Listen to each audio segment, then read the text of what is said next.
छोराहरू आउनुहोस्, कता कता हुनुहुन्छ?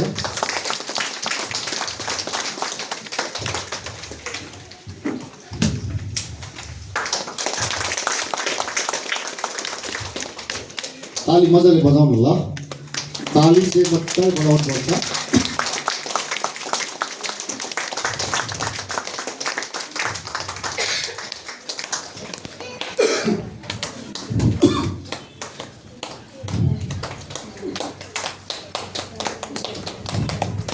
ताली सबैले ताली बजाऊ।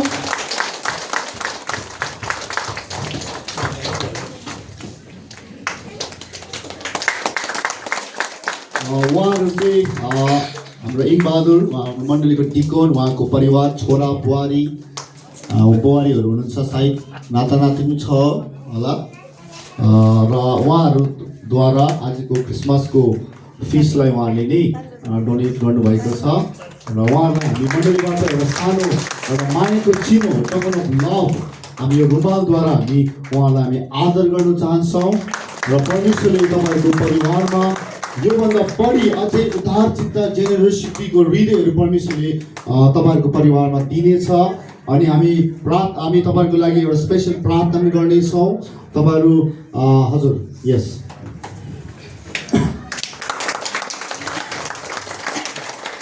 ओके, अरू कोही छ?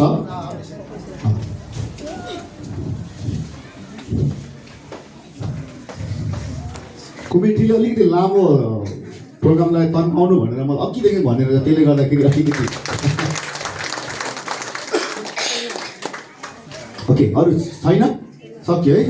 ओके, तपाईँहरू खडा हुनुहोस्। म एउटा बाइबल पढ्ने चाहिँ एउटा वचन हजुरहरूको लागि, एउटा इन्करेजको लागि, एउटा ब्लेसिङको लागि म एउटा बाइबल पढ्ने, त्यसपछि हामी सबैजना मण्डली मिलेर उहाँको फ्यामिलीको लागि प्रार्थना गर्नेछौँ।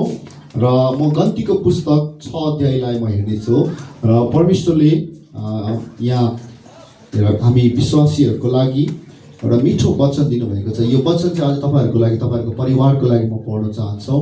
यो वचनले भनेको जस्तै तपाईँहरूको परिवारमा परमेश्वरले आशिष अनि अनुग्रह गर्नुहुनेछ। म पढ्नेछु 6 अध्यायको 24 पदलाई।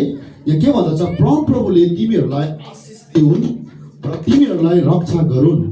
परमप्रभुले आफ्नो मुख तिमीहरूमाथि चम्काउन् र तिमीहरूलाई अनुग्रह गरून्। 26 मा परमप्रभुले आफ्नो चेहरा तिमीहरूमाथि प्रकाश गरून् र तिमीहरूलाई शान्ति दिउन्। आमेन।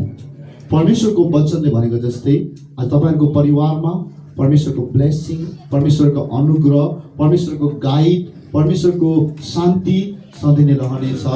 र तपाईँको परिवारहरूमा तपाईँ जुन प्रकार हृदयहरू खोलेर यसरी आज क्रिसमसको उपलक्ष्यमा तपाईँहरूले आफ्नो जेनेरोसिटी देखाउनु भएको छ, र तपाईँको परिवारमा, तपाईँको काममा परमेश्वरले प्रशस्त मात्रामा आशिष गर्नेछ।